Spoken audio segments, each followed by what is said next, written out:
सच के साथ। नमस्कार, सिटी वाराणसी लाइव में आप सभी का स्वागत है। मैं हूं ममता चौरसिया। आइए नजर डालते हैं आज की हेडलाइंस पर। पुत्र गणेश के रंग में रंगी नजर आई पिता शिव की नगरी काशी। नगर में जगह जगह गणेश उत्सव की रही धूम। लोजपा सांसद चिराग पासवान शुक्रवार को वाराणसी में कहा, यूपी में धीरे धीरे हमारी पार्टी बन रही है मजबूत। जनसा थाना के नयपुरा गांव स्थित एक डेयरी में देखरेख करने वाले युवक की हत्या, जांच में जुटी पुलिस। और भेलूपुर स्थित दिगंबर जैन मंदिर में हर्षोल्लास के साथ मनाया गया दशलक्ष्मी पर्व। और अब खबरें विस्तार से। पिता की नगरी काशी में पुत्र गणेश के रंग में रंगे काशीवासी। जगह जगह गणेश उत्सव की धूम रही।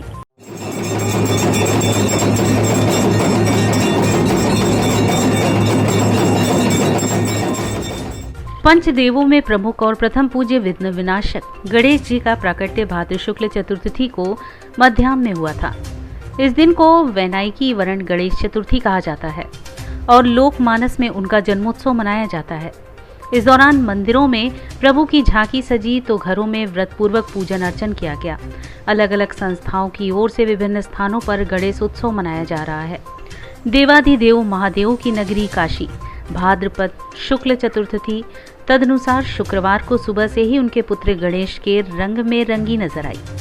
पंचदेवों में प्रमुख प्रथम पूज्य विघ्न विनाशक गणेश जी का तिथि विशेष पर मध्याह्न में प्राकट्य के मान विधान के तहत काशीवासियों ने यह शास्त्रीय परंपरा निभाई।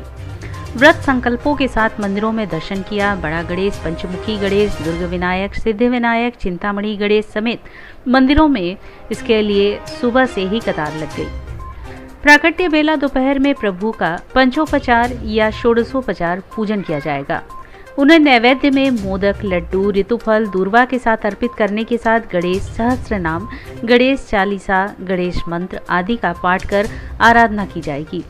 उधर मानसरोवर स्थित श्री राम तारक आंध्रा आश्रम में इस बार श्री गणेश नवरात्र महोत्सव के लिए गणेश जी की पंचधातु की प्रतिमा तमिलनाडु के कुंभकोणम से बनवाकर मंगवाई गई है।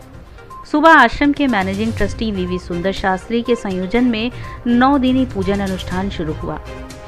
प्रतिमा की प्राण प्रतिष्ठा के साथ ही कलश स्थापना की गई। नूतन बालक गणेश उत्सव समाज सेवा मंडल का 7 दिवसीय ऑनलाइन आयोजन भी शुरू हुआ।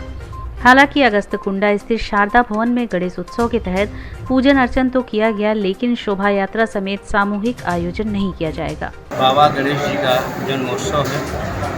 जन्म इनका मध्याह्न 12 बजे हुआ था और उसी का आज ये जो है उत्सव मनाया जा रहा है।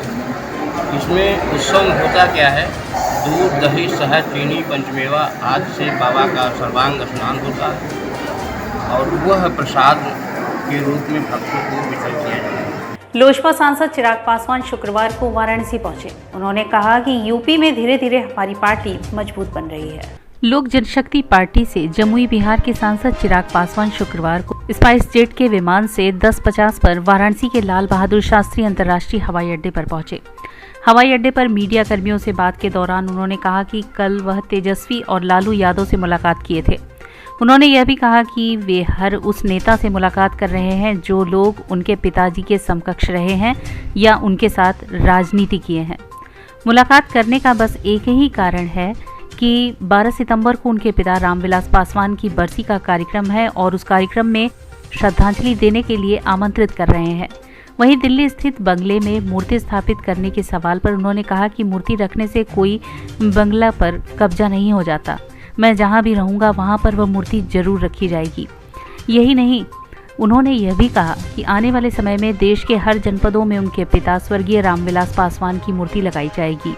यूपी में चुनाव के बारे में पूछने पर उन्होंने कहा कि धीरे धीरे हमारी पार्टी उत्तर प्रदेश में भी मजबूत बन रही है और इसमें प्रदेश अध्यक्ष मणिशंकर पांडे का काफी योगदान है।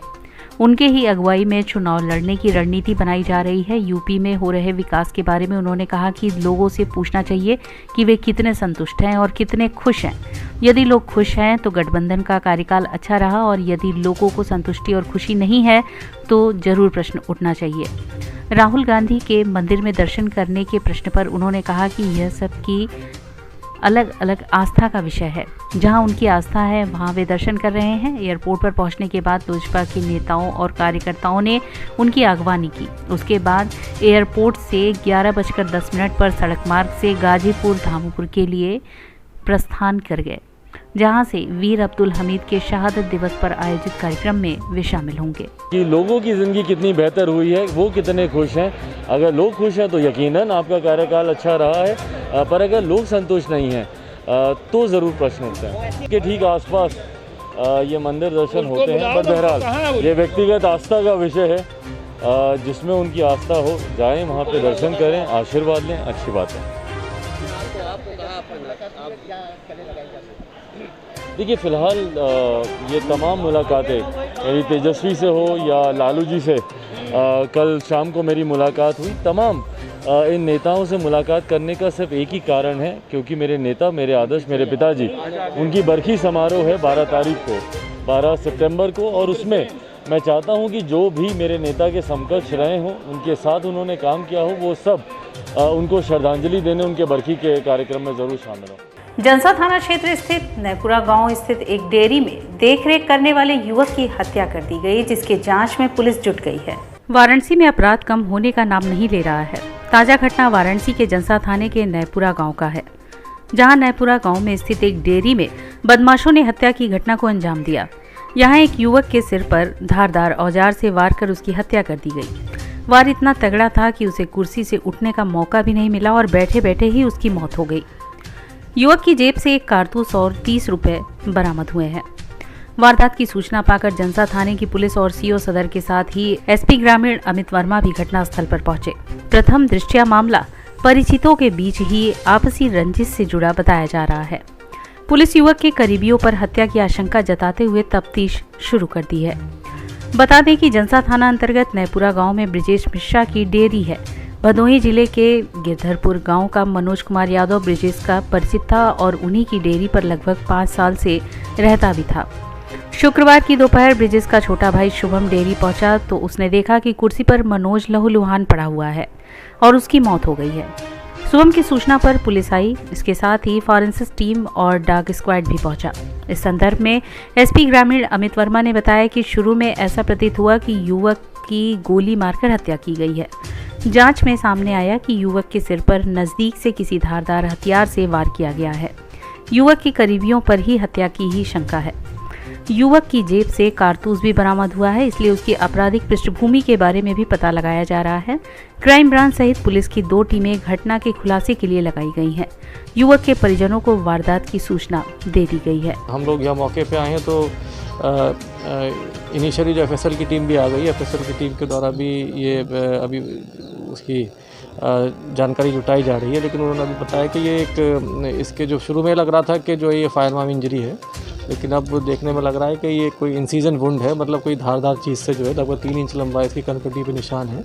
किसी नॉन आदमी ने, क्योंकि जिस पोजीशन में बैठा हुआ है वो इस तरह से लग रहा है कि कोई नॉन ही आदमी है जो इसके कॉन्फिडेंस का है, पीछे से आके इसने वार किया, जिससे इसकी मृत्यु संभवतः हो गई है ज़्यादा ब्लड बहने से। साथ ही साथ अभी इसकी तलाशी लेने से तो इसकी जेब से एक 315 का कार्टिज भी जो है अभी बरामद हुआ है।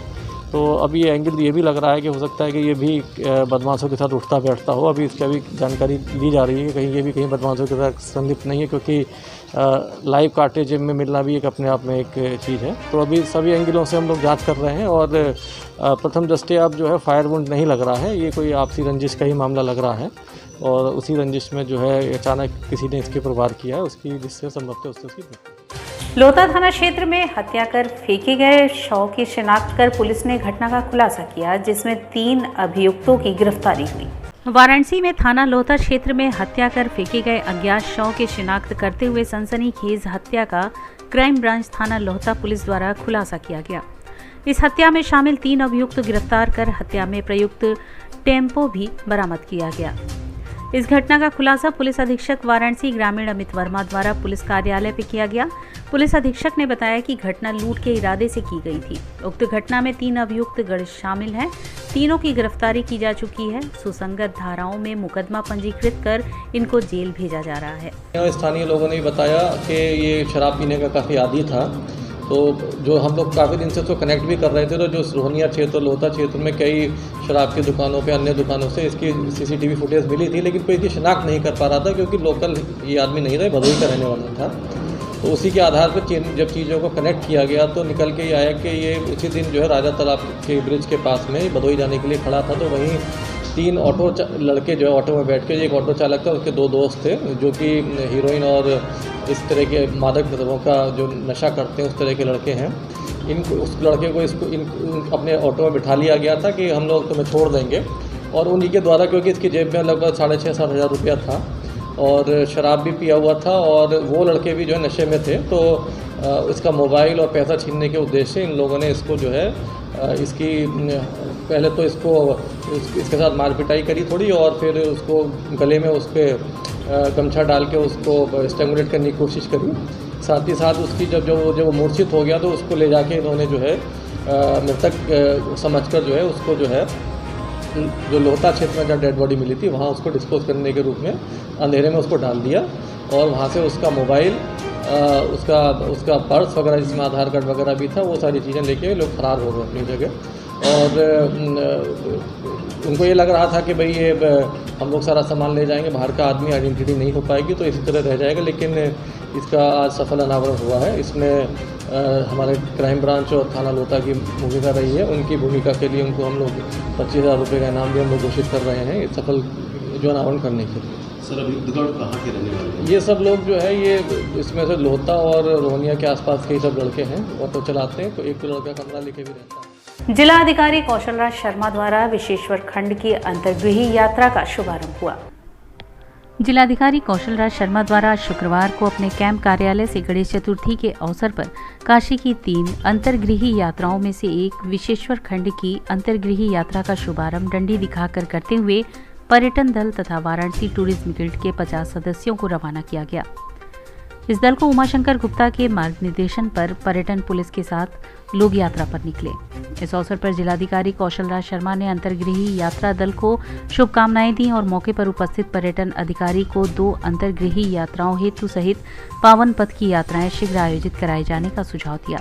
जिलाधिकारी द्वारा इन अंतर्गृही यात्राओं के स्थलों, मंदिरों, उनकी गलियों को साफ सुथरी व रंगाई पुताई कराने, विकसित करने तथा पर्यटन विकास से जोड़ने के लिए 4 करोड़ 54 लाख का प्रस्ताव महानिदेशक पर्यटन को प्रेषित किया गया है।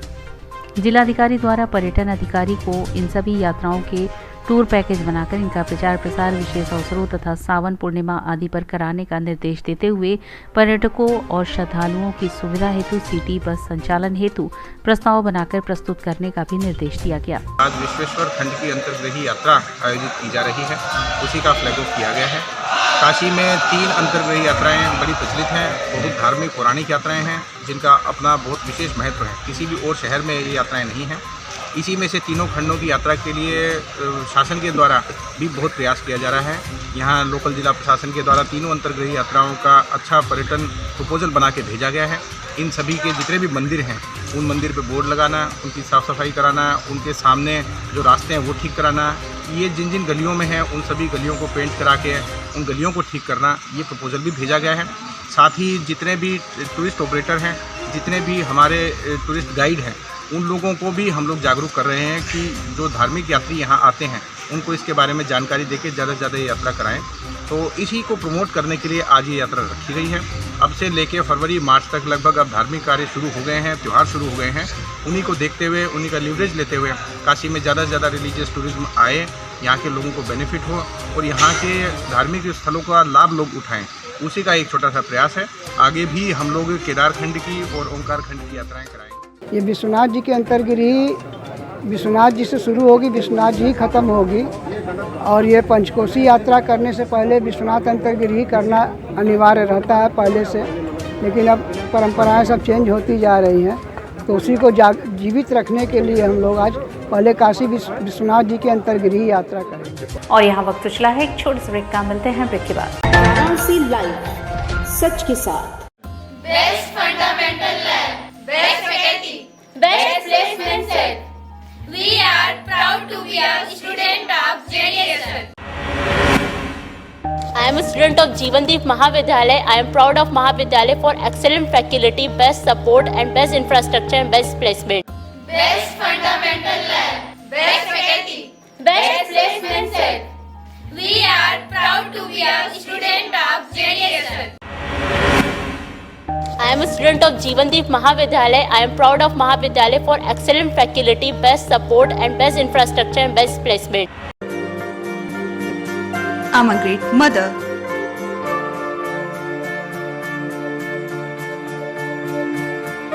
I'm living a life with purpose. Because I'm providing the best education to my child. And that's the Swami Harsevanand Public School.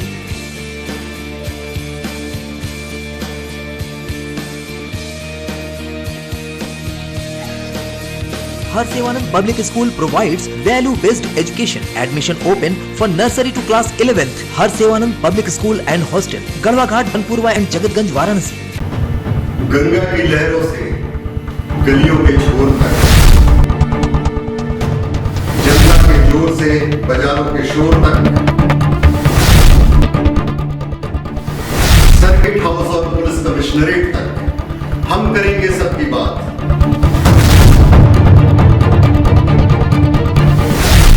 देखिए मेरे साथ बनारस की बात। कोरोना वायरस ने देश में एक बार फिर से रफ्तार पकड़ ली है। ऐसे में जरूरी है कि सभी लोग पूरी एहतियात बरतें। घर से बाहर निकलते समय मास्क का सदैव प्रयोग करें। समय समय पर हाथों को सैनिटाइजर से सैनिटाइज करें। ज्यादा भीड़ भाड़ वाली जगहों में जाने से बचें। 2 गज की दूरी का पालन करें। स्वस्थ रहें, सुरक्षित रहें। जनहित में जारी वाराणसी लाइव। वाराणसी लाइव, सच के साथ। और ब्रेक के बाद पुनः आपका स्वागत है। पठन पाठन का कार्य फिर से प्रारंभ हो, जिसके लिए भगत सिंह छात्र मोर्चा का बीएचयू सेंट्रल ऑफिस पर धरना प्रदर्शन हुआ। काशी हिंदू विश्वविद्यालय के सेंट्रल ऑफिस पर भगत सिंह छात्र मोर्चा के छात्रों ने शुक्रवार को पठन पाठन प्रारंभ करने को लेकर धरना प्रदर्शन किया। धरना प्रदर्शन की सूचना पर प्रॉक्टोरियल बोर्ड के सदस्य पहुंचकर छात्रों को समझाने बुझाने में जुट गए। छात्रों की मांग है कि विश्वविद्यालय पूरी तरह से खोला जाए और 3rd ईयर के छात्रों की क्लासेस सुचारू रूप से चलाई जाए।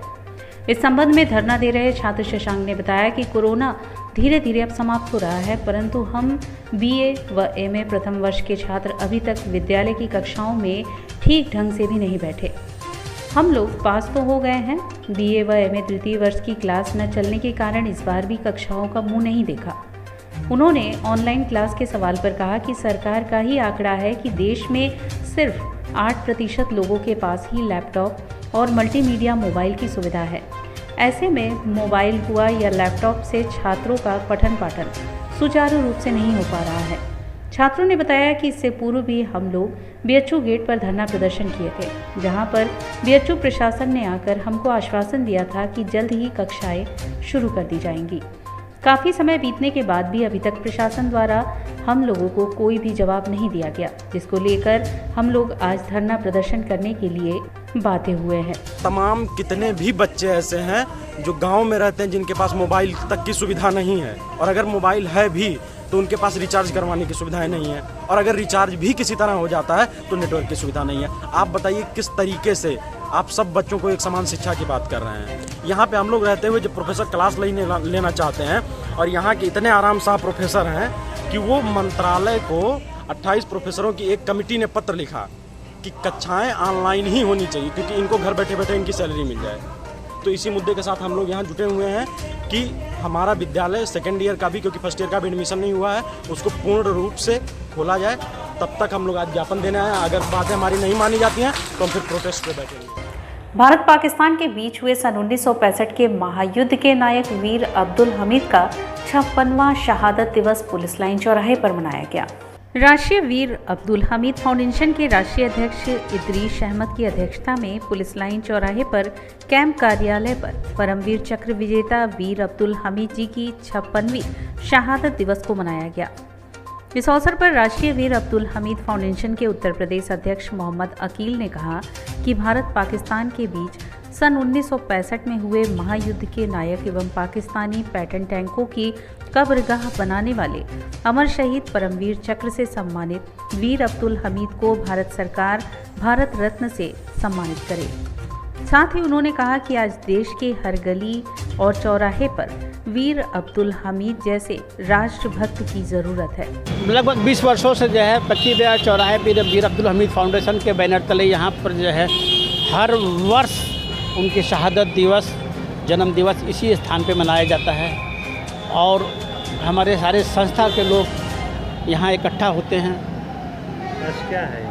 आज शहादत दिवस के रूप में हम लोग इनको श्रद्धांजलि अर्पित करते हैं। किसको? वीर अब्दुल हमीद जी को। कोविड गाइडलाइन के तहत लोलार छठ व सोरैया मेला इस बार भी प्रतिबंधित रहेगा। कोविड प्रोटोकॉल के चलते इस बार भी लोलार कुंड पर स्नान नहीं होगा और लक्ष्मी कुंड पर सोरैया मेला नहीं लगेगा। उल्लेखनीय है कि लोलार षष्ठी पर लोलार कुंड और बाबा कीनाराम स्थल स्थित गृहकुंड में स्नान के लिए 1 लाख से अधिक लोगों का जमावड़ा होता है। गत वर्ष अंतिम समय तक दुविधा बनी रही, हजारों दंपतियों को बिना स्नान किए ही लौट जाना पड़ा था। मान्यता है कि लोलार कुंड में व्रतपूर्वक सावित्री स्नान, दान, फल का त्याग और लोलारकेश्वर महादेव के दर्शन से भगवान सूर्य की कृपा से गोद अवश्य भरती है। स्कंद पुराण के काशी खंड के 32वें अध्याय में उल्लेखित है कि इस कुंड परिसर में स्थित मंदिर में माता पार्वती ने स्वयं शिवलिंग पूजन किया था। यह भी माना जाता है कि धरा पर ऊर्जा के स्रोत भगवान भास्कर की पहली किरण इस स्थान पर ही पड़ी थी। भगवान सूर्य के चक्र भी इसी कुंड में गिरा था। वहीं दूसरी तरफ चर्म रोग से पीड़ित वयस्क कुंड में स्नान करते हैं। वहीं सुखंडी रोग से पीड़ित बच्चों को भी इस कुंड में स्नान कराया जाता है। दूसरी ओर भगवती लक्ष्मी की आराधना के लिए विशेष रूप से किया जाने वाला 16 दिवसीय व्रतानुष्ठान के दौरान लगने वाला सोरैया का मेला इस वर्ष भी स्थगित रहेगा। कोरोना के कारण गत वर्ष भी यह आयोजन नहीं किया गया था। लक्ष्मी कुंड स्थित लक्ष्मी विष्णु मंदिर के महंत पंडित अभिषेक मिश्रा ने बताया कि इस वर्ष महालक्ष्मी व्रतानुष्ठान की शुरुआत 13 सितंबर से होगी। महिलाएं व्रत का अनुष्ठान तो घरों में करेंगी, लेकिन मंदिर परिक्षेत्र में मेला नहीं लगेगा। भगवती के दर्शन तो मिलेंगे, लेकिन भीड़ नियंत्रित रखने के लिए परिक्रमा पर रोक है। आस्था का महापर्व है। ये अफसोस की बात है कि कोरोना गाइडलाइंस का पालन करवाने के लिए हमने और प्रशासन ने मिलकर एक ये आपसी सहमति से ये डिसीजन लिया है कि इस बार का लोलारक षष्ठी मेला नहीं हो। चूँकि लाखों की संख्या में भीड़ होती है और इसमें कोविड एप्रोप्रिएट बिहेवियर और सोशल डिस्टेंसिंग का पालन करवाना अत्यंत कठिन है हमारे लिए या प्रशासन के लिए। तो इसको ध्यान में रखते हुए आपसी सहमति से यह निर्णय लिया गया है। हम जन भागीदारी का सहयोग इसमें मांगते हैं। जो लोग हैं जो ग्रामीण क्षेत्र से आते हैं, देश से ही नहीं विदेश से भी आते हैं, तो वो लोग कृपया इस बार लोलारक षष्ठी पर्व पर न आए और अपने घर से ही भगवान का आराधना करें। नहाने पे जिनको बच्चे नहीं हो रहे हैं उनके बच्चे हो जाते हैं, इसलिए यहाँ हम नहाने आए हैं ताकि हमारी मनोकामना पूर्ण हो। यहाँ बहुत मान्यता है, ये सुने हैं, इसलिए यहाँ आए हैं नहाने के लिए। आज स्नान किया? आज स्नान नहीं किया, कल स्नान किएंगे क्योंकि छठ को नहाना होता है, लेकिन छठ को बंद रहेगा ये, इसलिए कल स्नान करेंगे। जनमानस को ध्यान में रखते हुए और प्रशासन को भी मतलब सहयोग से ये फैसला लिया गया है कि इस वर्ष सोरैया मेला का आयोजन नहीं किया जाएगा, लेकिन केवल दर्शन पूजन नहीं, दर्शन का मतलब दिया गया है कि आप दर्शन कीजिए और जो पूजन करना है वो अपने घर पे जाके कीजिए और प्रशासन को भी आप सहयोग कीजिए ताकि जो तीसरी लहर आने वाली है, जैसा कि सबको विदित है, तो उससे भी रोकथाम हो सके। तो जो ड्यूटियाँ पूछती हैं लड़कों के लिए पूछती हैं। जो लड़के कहीं कोई घटना में बच जाती हैं तो लोग कहते हैं कि आपकी मतारी खर ड्यूटियाँ पूछिए कि तुम बचे हो। इस मोड़ से, सड़क के मोड़ से जो है पूरा लक्ष्मी मंदिर तक यह बम्फर भीड़ होता है भैया। और ड्यूटिया वाले दिन जो है उधर से चारों तरफ से आदमी आते हैं। मना करने पर भी समझ लीजिए बहुत आदमी मान जाते हैं, अब बहुत पब्लिक नहीं मानती। कोरोना काल में देखते हुए और इसका पालन करते हुए इस 2 साल से मेला नहीं लग रहा है। दर्शनार्थियों को दर्शन तो मिलेगा ही कि मेला पे हर मेला में रोक है, तो इस पारी भी इस लक्ष्मी कुंड का भी रोक लग सकता है कि थोड़ा बहुत जो दर्शनार्थी अपना दर्शन करे और दुकानदार को थोड़ा बहुत प्रभाव देना चाहिए, तो उसके वजह से पेट पर चल जाए। भेलूपुर दिगंबर जैन मंदिर में दशलक्ष पर्व धूमधाम से मनाया गया। भेलूपुर स्थित दिगंबर जैन मंदिर में दशलक्ष पर्व बड़े हर्षोल्लास के साथ मनाया गया, जिसको लेकर जैन समुदाय में काफी हर्ष है। जैन समुदाय के लोग इस पर्व को काफी धूमधाम से मनाते हैं। प्रोफेसर अशोक कुमार जैन ने बताया कि दिगंबर समाज में 10 धर्मों की आराधना होती है। 10 धर्मों की आराधना में जैन समुदाय क्षमा धर्म से प्रारंभ करने के अंतर ब्रह्मचर्य से होता है। शर्मनाक उत्तम क्षमा वाणी पर्व मनाकर हम लोग समरसता की स्थापना करते हैं, मैथिली भाव की स्थापना करते हैं। जैन परंपरा में जो परंपरा है उसमें 10 धर्मों का प्रमुख स्थान है। यह मानवता का पर्व है। यह 10 दिनों तक जैन समाज भगवान की पूजा अर्चना आराधना करते हैं। उन्होंने बताया कि वर्ष भर जो हम लोगों से गलतियां होती हैं उसके लिए क्षमा प्रार्थना की जाती है। दिगंबर परंपरा में 10 धर्मों की जो है आराधना जो है होती है। 10 धर्मों की आराधना में हम लोग जो है क्षमा धर्म से जो है प्रारंभ करते हैं और अंत जो है ब्रह्मचर्य से जो है होता है। और उत्तम क्षमा वाणी पर्व मना करके हम सब लोग सांप्रदायिक समरसता की स्थापना करते हैं, मैत्री भाव की स्थापना जो है करते हैं। जैन परंपरा में जो तात्विक व्यवस्था है उसमें 10 धर्मों का जो है प्रमुख स्थान है। ये मानवता का जो है पर्व है और ये 10 दिन तक जो है पूरे जैन समाज में उत्साह के साथ जो है मनाया जाता है। इस समय हम भगवान की जो है अर्चा करते, ये प्रार्थना जो है करते हैं कि हे भगवान ये 10 गुण हम में भी जो है प्राप्त हों, हम भी परस्पर में जो है मैत्रता का जो है पाठ करके मित्रता की भावना के साथ संपूर्ण प्राणियों के साथ मैत्री भाव स्थापित जो है कर सकें। हरिश्चंद्र कॉलेज में खड़ी बोली के जनक भारतेंदु हरिश्चंद्र की जयंती मनाई गई।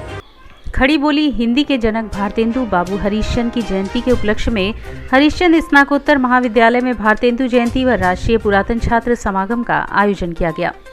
इस अवसर पर भारतेंदु जी के राष्ट्रवादी दृष्टि विषयक 1 दिवसीय संगोष्ठी का भी आयोजन किया गया। कार्यक्रम के मुख्य अतिथि प्रोफेसर हरेराम त्रिपाठी कुलपति संपूर्णानंद संस्कृत विश्वविद्यालय रहे। उन्होंने कहा कि महज 35 वर्ष की अवस्था में महाविद्यालय के निर्माण के साथ साथ हिंदी गद्य साहित्य में अपने बहुमूल्य योगदान से भारतेंदु जी युग पुरुष बन गए। अपने गद्य काव्य और कविता के माध्यम से उन्होंने राष्ट्रीय एकता और अखंडता को अक्षुण्ण रखा। युवा पीढ़ी से आह्वान करते हुए प्रोफेसर त्रिपाठी ने कहा कि आज उनके व्यक्तित्व व कृतित्व से युवा पीढ़ी को न सिर्फ राष्ट्रवाद बल्कि राष्ट्र निर्माण में योगदान की भावना को भी सीखने की जरूरत है। भारतेंदु बाबू की दूरदृष्टि आज भी प्रासंगिक है, सीखने योग्य है। कार्यक्रम में बतौर मुख्य वक्ता प्रोफेसर सदानंद शाही हिंदी विभाग बनारस हिंदू विश्वविद्यालय ने बाबू हरिश्चंद्र को राष्ट्रनायक की संज्ञा देते हुए कहा कि यह भारतेंदु जी की कृतियों की ही देन है कि आज हिंदी विश्व की श्रेष्ठतम संपर्क भाषा बनने की तरफ अग्रसर है।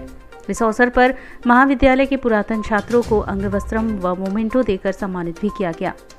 इस अवसर पर मुख्य रूप से doctor Atul Kumar Tiwari, doctor PK Pandey, doctor Udayan Mishra, doctor Brijesh Kumar Jaiswal, doctor Jagdish Singh, doctor Devashish Singh, doctor Vishwanath, doctor Vijay Kumar Rai, doctor Ashok Kumar Singh, doctor Sangeeta Srivastava, doctor Virendra Kumar Nirmal, doctor Anil Kumar, doctor Brijesh Jaiswal, doctor Richa Singh, doctor Ram Ashish, doctor Sangeeta Srivastava, doctor Sanjay Kumar Singh, doctor Shivanand Yadav, Seema Singh सहित बड़ी संख्या में छात्र छात्राएं व महाविद्यालय के कर्मचारीगण मौजूद थे। कार्यक्रम का संचालन डॉक्टर ऋचा सिंह व डॉक्टर राम आशीष सिंह ने किया। धन्यवाद ज्ञापन सचिव डॉक्टर प्रभाकर सिंह ने किया। भारतेंदु हरिश्चंद्र के जो आदर्श है, जैसे उन्होंने राष्ट्रीय एकता के लिए जो कार्य किया उस पर चल करके हमको भी राष्ट्र की एकता और अखंडता पर कार्य करना चाहिए। और शिक्षा के स्तर को जैसे उन्होंने एक हरिश्चंद्र युग कहा गया, उसी तरह से हमें अपना व्यक्तित्व ऐसे विकसित करना चाहिए, उसी तरह के हम भी एक युग की स्थापना करें।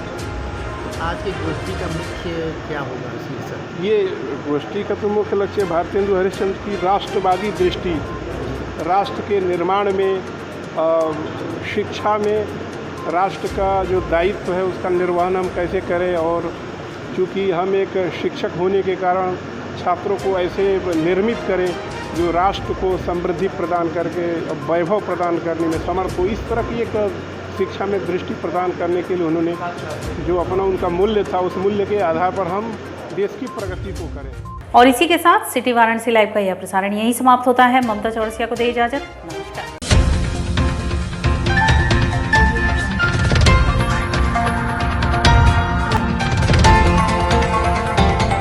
वाराणसी लाइव, सच के साथ।